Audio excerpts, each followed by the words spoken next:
Hello everyone, welcome back to the channel, and I hope you've checked out the full review and the quick bite-size review, two versions, just in case you didn't have quite enough time to watch the 53-minute long version. But the review for the big guy is up on the channel, and if you want to dig deep, you'll find the review for this little fella here on the channel also, including many other separate videos with lots of post sessions using his awesome diorama that came with him. But this will be a comparison between the two. Some would say not really fair to compare 1/4 scale 1/6, but it's just for fun, and they're both by the same company, both meant to be the same actor from the same film, and quite a few years between them. So let's see who comes out on top.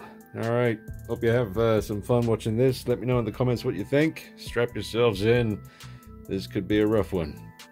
Now, just to get the descriptions out of the way first, to be exact, we have the 1/6 scale Hot Toys Joker figure from the film The Dark Knight. This is the Joker 2.0 DX11. The DX was a series of figures Hot Toys would do from time to time that were, they gave you a little bit extra, they were a little bit higher quality, and they were just deluxe DX figures. So this was one of the very best.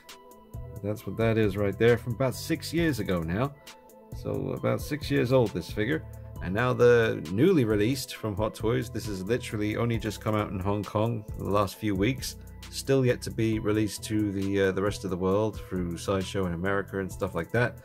But at this time right now, he is literally just a couple of weeks old, and he is a quarter scale figure, and I believe it's quarter scale number 10. You can see at the bottom of the box there. So this is the 10th quarter scale figure from Hot Toys. I do have a few of the other ones, the T-800 Endoskeleton, which is incredible, and a few Batman figures as well. So there's the descriptions out of the way. Let's begin the comparison.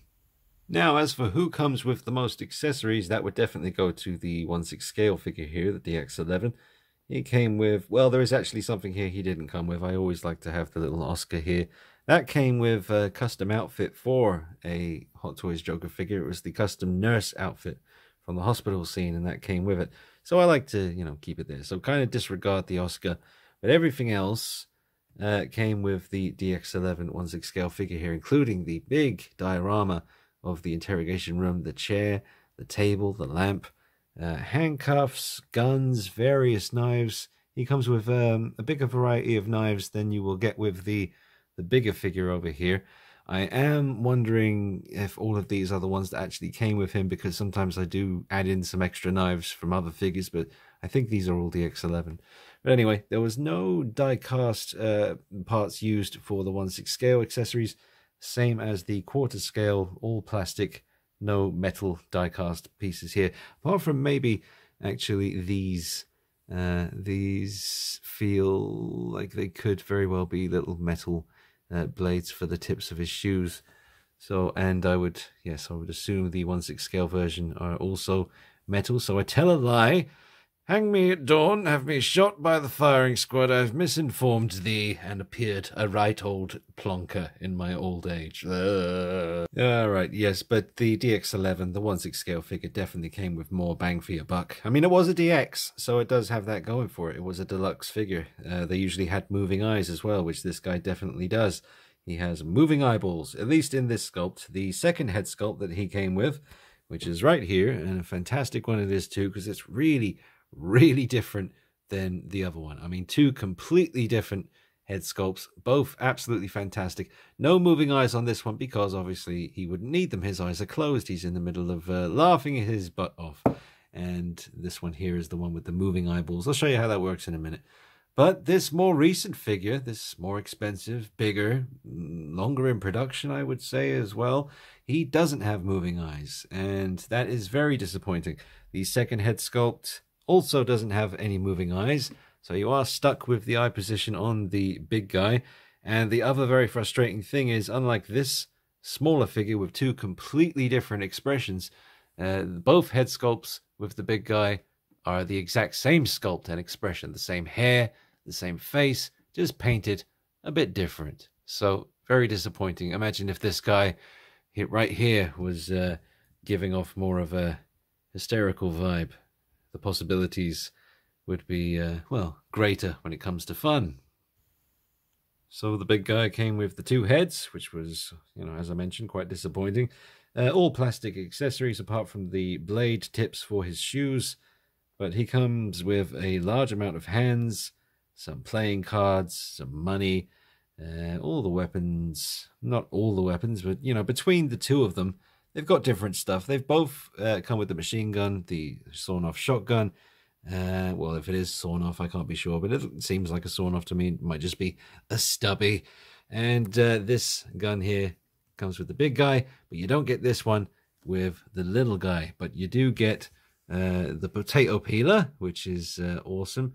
And I hope this is one of the genuine knives that came with the figure and not one that I've added later. I'm pretty sure that is a genuine knife that came with him. Oh, and the butterfly knife. That's a nice little touch. You get that with the little guy. I say little, he's 12 inches. He's, that's enough for anyone, really, isn't it? So that's good. Yeah, he comes with the grenade rig, the big one, whereas the DX11 didn't come with the grenade rig because this is the 2.0 that came after the original DX01 Joker, the first DX, and it was the second attempt at the Joker, the Heath Ledger Joker by this company, Hot Toys, and that version, the DX01, did have the rig in the coat here for the grenades to go in, but this one, they just wanted it clean, I think. They just wanted a nice clean interior to the coat here, so he does not have the grenade rig, but the big guy does, so there you go. He also comes with the detonator, which did come with the DX, exclusive version of this guy. There was the regular version, which I have here, and the exclusive version, which came with a 1/6 scale detonator and a mask for one of the guys who he robs the bank with at the beginning. I forget the name. Is it Grumpy or something like that? But yeah, it gets complicated. You got to be in the game for a little while, and even me talking about it now, I'm getting confused. So I hope you're doing okay. Nice little touch was the handcuffs that came with the 1/6 scale figure as well. The big guy did not come with any handcuffs, so that was missing. When it comes to the base that the figure is displayed on, I would also give that to the DX11 Joker. It's just more classy, understated. I like the touch of purple just to go in line with the Joker. The surface that he's standing on is very cool as well. You've got the Dark Knight logo on there. I've added some burnt notes, some cards, and obviously the Oscar that came with the custom nurse outfit, and the cool little name plaque, and the little lights at the front that used to light up. I took out the batteries, but altogether just a really nice, simple, subtle, but very effective and in keeping with the character. So definitely prefer this one to the quarter scale base over here. I do like the surface that he's standing on. However, I have covered it with a lot of his accessories at the moment. It's basically just the Dark Knight logo, the bat with a smiley face underneath it, some cool little rough texture on the base that he's standing on as well. However, I don't really like the Why So Serious ha ha ha plates at the front. I just think it could really do without those. If they weren't there, I would actually really like this base, and I still kind of like it, but it's a bit tacky looking. For a high-end, expensive collectible like this, I just don't think that is really necessary, or at least should be optional. And the stand that he's on, I've had to switch it from a groin grabber like this here. It looks a bit crude seeing that there like that, but that is the the kind of stand that you have. But this one, he's just big and heavy, and because his shoes turn up at the front, yeah, his shoes kind of turn up towards the front of them, so there's no real stability without a base, and even with his stand, it's not really guaranteed that he's going to stay standing up, because the groin grabber just isn't really meant for something this big and doesn't really work. And he did almost fall over a few times when I was using the stand that was provided, so I had to get a like a waist grabbing kind of, it goes around the waist and holds them firmly like that, rather than going up their groin and sort of clasping them there. So that's what I had to do. I had to switch out the stand to get him to be secure on his base. So like I mentioned in his review, it was pretty clear that not much thought went into that, or consideration for a high-end piece that people are going to be spending money on. You need to make sure that he's stable on his base, and they didn't do that.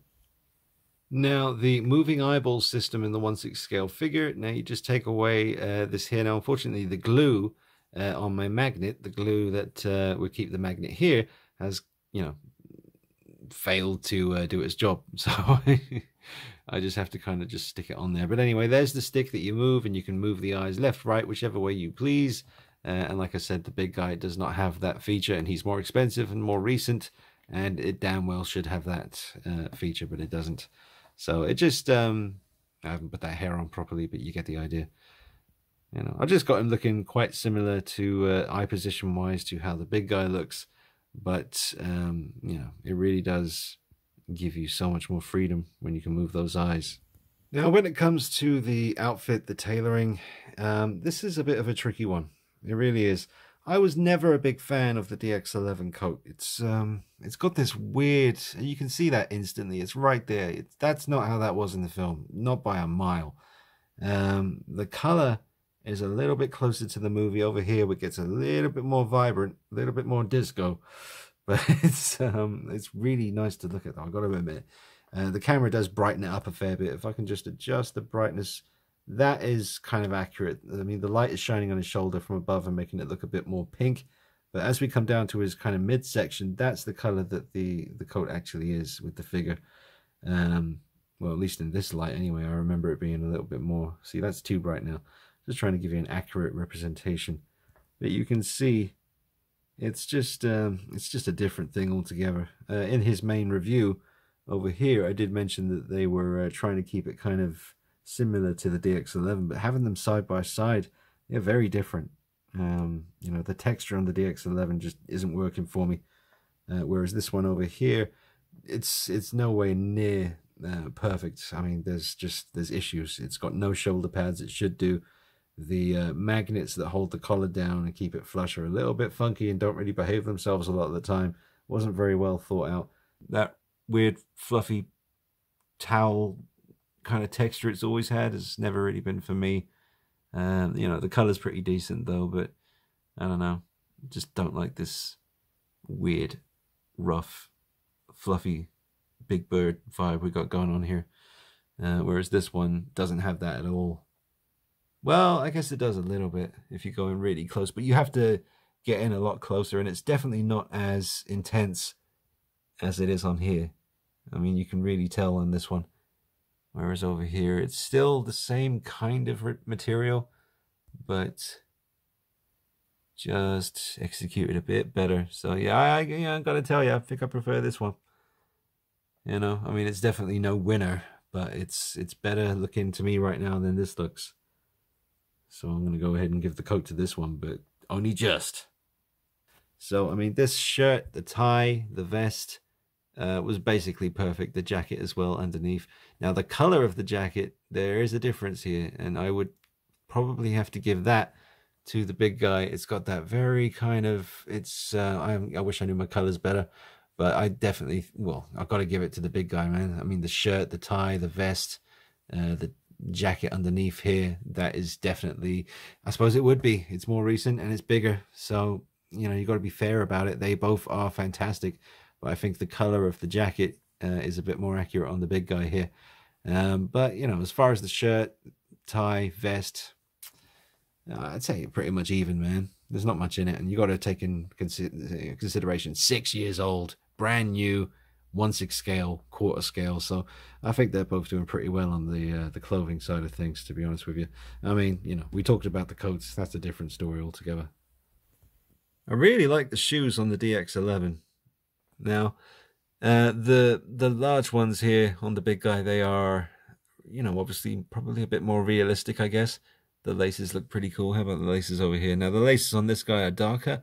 Couldn't tell you which one's more accurate. I'd have to go and do some research, and for the sake of finding out what color laces are more accurate, I can't be bothered to do that right now. Maybe you guys in the comments know, and you can let me know, is the darker laces more accurate, or these more kind of light brown laces that you get with the quarter scale version?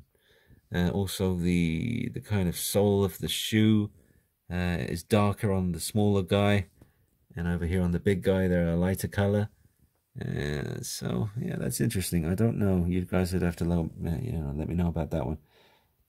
All right, so shoes, yeah, depends what's more accurate. I couldn't tell you, but they're both very well done.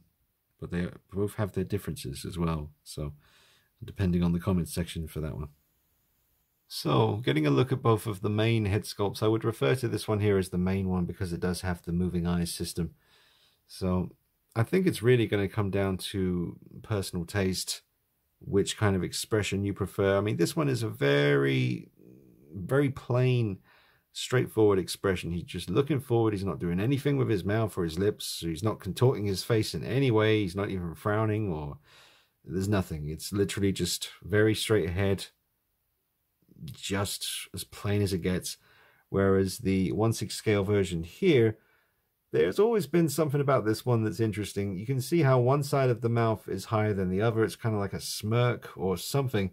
The eyes are quite wide open, and the detail when it comes to the skin, he does look like he's kind of sweating as well. Like, I think the makeup is meant to kind of represent kind of heading towards the interrogation scene.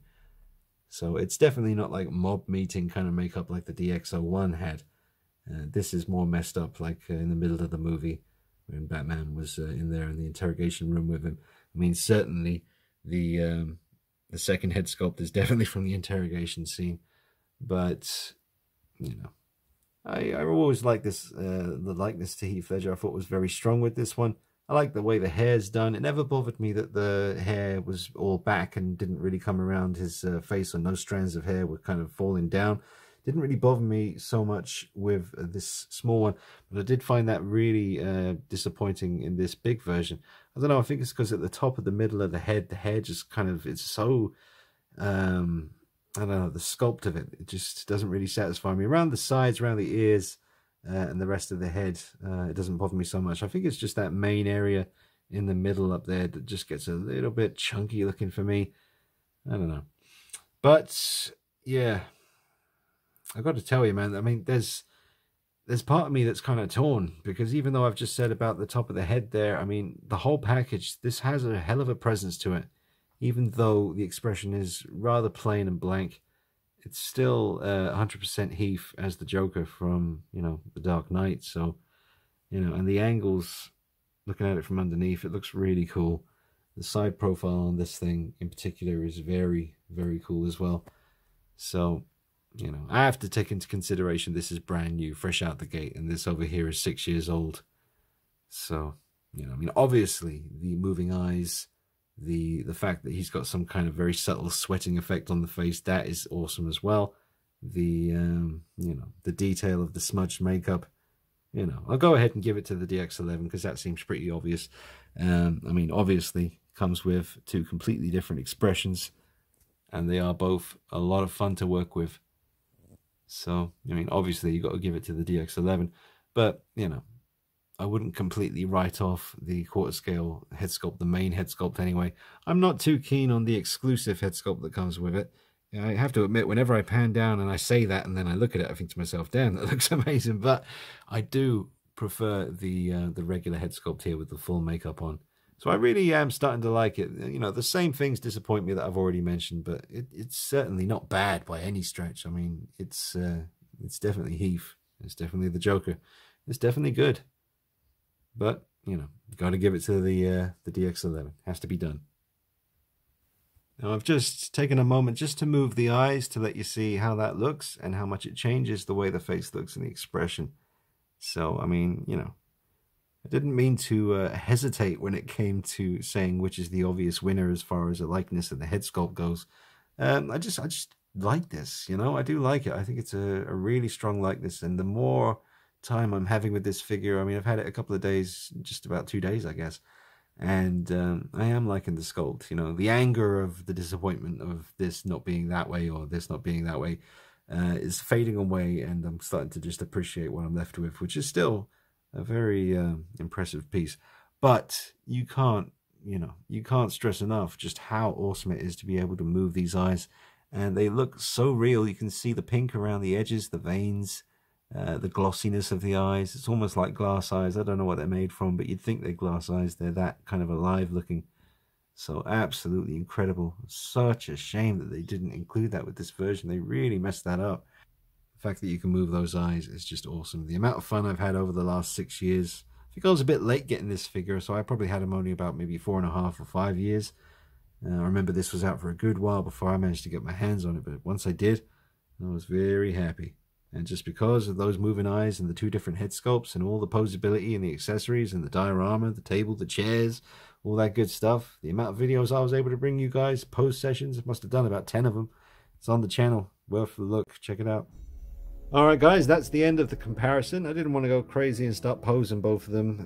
I don't want this video to drag on too long. It's probably around half an hour already. So, I mean, obviously the DX11 Joker was always going to take this. I don't think there was any doubt in anyone's mind. You know, it just came with so much incredible stuff, you know. Can't stress it enough. It's really... I think the price has gone crazy on eBay the last couple of years and stuff. It's probably always been really expensive. I mean, I remember... Took me a while to find a good deal when I eventually got mine, but it's always been high on people's want list, and for good reason as well. So it was always going to take this as far as the comparison goes, but I still really like my quarter scale figure, and I'm still glad I have it. It's an absolute, you know, beautiful piece to look at when you get it posed up nicely, and yeah, I'm really enjoying it. So let me know your thoughts in the comments section below. Subscribe, hit the bell icon so you get all the notifications when I upload a video and you don't miss out. Check me out on Facebook and Instagram at DeanKnight333, where you can click on the link underneath this video and take you to my Patreon page. Of $1 a month you can join up, become one of the producers of the content on the channel, and you know, just help the channel survive and help me keep those reviews coming out like this. Keep it regular, keep it relevant to what's going on in the 1/6 scale world and the 1/4 scale world.